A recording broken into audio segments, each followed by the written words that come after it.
যারা উল্লাপাড়া শাহজাদপুর বেড়া পাবনা থেকে যাওয়ার পথে ওই যমুনা সেতুর উপরে জ্যামে পড়ে রয়েছে 40 কিলোমিটার জ্যাম।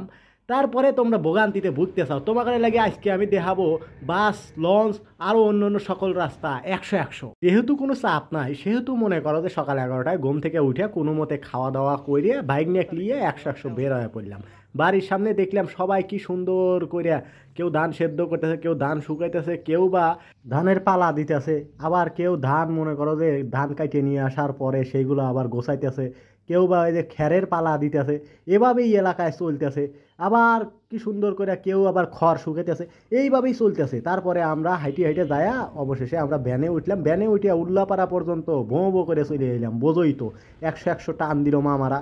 তারপরে উল্লাপাড়া থেকে উঠলাম সিএনজি উঠিয়া শাহজাদপুরের উদ্দেশ্যে যাত্রা শুরু করলাম। আর যাওয়ার পথে দেখো ভিউডো আর আকাশের অবস্থা কি সুন্দর, চকচকা ফকফকা, একেবারে বাপের চেহারা পাইছে। যাই হোক এখানে শেষ লয়। তারপরে আমরা চলে এলাম এই যে শাহজাদপুরে।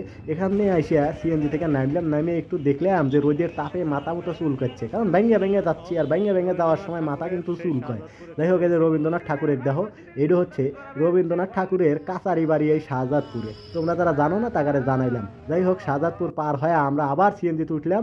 এই যে রবীন্দ্র বিশ্ববিদ্যালয় আছে সেটাও দেখলাম। তারপরে এই যে তেলের, এখানে অসংখ্য তেলের ট্রাকও আছে, তারা তেল নিয়ে এক জায়গা থেকে অন্য জায়গায় যায় আবার আনে।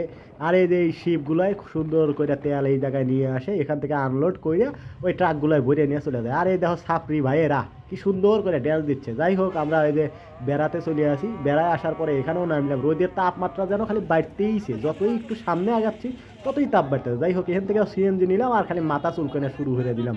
আর ওয়েদার দেখছে মনে হচ্ছে যে আকাশ থেকে গরম পানি ফালা দিতেছে, রোদ তো আছেই। যাই হোক আমরা এই যে রেল লাইন পার হয়ে গেলাম। এরপরে আমরা সরাসরি, আমরা কিন্তু কাশীনাথপুরে নামি নেই, সরাসরি চলে এলাম এই যে ফেরিঘাটে। এই ফেরিঘাটের নাম কি তোমরা নিজেরাই কও। এখান থেকে আমরা একটু ড্রোন শট নিলাম, নিয়ে দেখলাম এই ড্রোন শটে খুবই ভালো লাগতেছে। আর প্রচণ্ড রোদের তাপের কারণে আমি কোনোভাবেই আইএসও কমাইবার পারলাম না, এখন গোলা হইলো। তারপরে আমরা টিকিট কাটলাম, টিকিটের মূল্য আবার খুব একটা বেশি না। এই টিকিট কাটার পরে মামা বাইক নিয়ে দুমায়া লঞ্চে উঠে পড়লাম। লঞ্চে ওঠার পরে সিটও পেলাম। তারপরে দেখলাম এখানে খাবারও আছে, খাওয়া দাওয়াও করছিলাম। তার ভিতরে একটু বাদাম খাইছিলাম একটু বেশি বেশি, বুঝছাও। তোমরাও কিন্তু লঞ্চে উঠলে বাদামকে কোনোভাবেই মিস করো না। ও এখানটা কিন্তু ফেরিও যায়, দেখছো এই ফেরিগুলো আবার বাস টাস আরও যত কিছু আছে সেগুলো নিয়ে চলে যায়। তারপরে ওয়েদার দেখছাও, আকাশের অবস্থা দেখছাও ভয়ঙ্কর। আর গরম, বাবা রে বাবা, এইরকম গরম আমি আসলে আগে কোনো দিন দেখি নেই। যেহেতু ভেঙে ভেঙে যাওয়া সেহেতু একটু গরম তো লাগবেই। কিন্তু এই রাস্তায় যাওয়ার ফলে আমার বাড়ি থেকে একেবারে ঢাকা পর্যন্ত, আমার বাসা পর্যন্ত খরচ হয়েছে মাত্র 500 টাকা। তোমরা যারা ওই যে 10 ঘন্টা 14 ঘন্টা জ্যামে বসে থাকছাও তাগারে থেকে অবশ্য অনেক ভালো আছে এবং অনেক মজাও করবার লেগে পারছি, অনেক কিছু তুইতেও পারছি। যাই হোক আরিসা ফেরিঘাটে নামার পরে আমরা সেলফি কাউন্টারে যাওয়ার জন্য অটোতে উঠলাম। তারপর যাওয়ার সময় দেখলাম যে অনেকে ধান শুকাইতে আছে রাস্তার উপর। এটা দেখে খুবই ভালো লাগলো, কারণ ওখানে ধান এই কয়েকদিনের বৃষ্টিতে ডুবে গেছিলো। তারপরে যে তারা আবার ঘরে তুলবেলা পারতেছে, এটা দেখে খুবই ভালো লাগলো। যাই হোক সেলফি কাউন্টারে আসার পরে আমরা সেলফি বাসে উঠলাম মামা বাইক নিয়ে।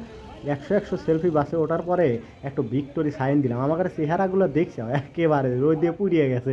আর এই তাপমাত্রা মনে হয় এই বছরের সর্বোচ্চ তাপমাত্রা ছিল। আর সেলফি গাড়ির টান মানেই হচ্ছে খাড়া টান, একেবারে 4বির মতো দুমায়া টাইম বেলে পারে। আর মানিকগঞ্জ মনে হয় যে ভুট্টার এলাকা। এরপরে মানিকগঞ্জ থেকে ধামরাই, তারপরে সাভার ক্যান্টনমেন্ট পার হইলাম।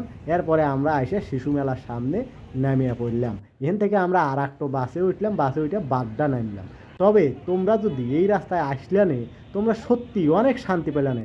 আর এই যে আমরা লাস্টে আলিফ বাসে উঠলাম, আলিফ বাসের ড্রাইভার খালি পিছনের দিকে তাকায়, তাদের আব্বা গায়ে লেগে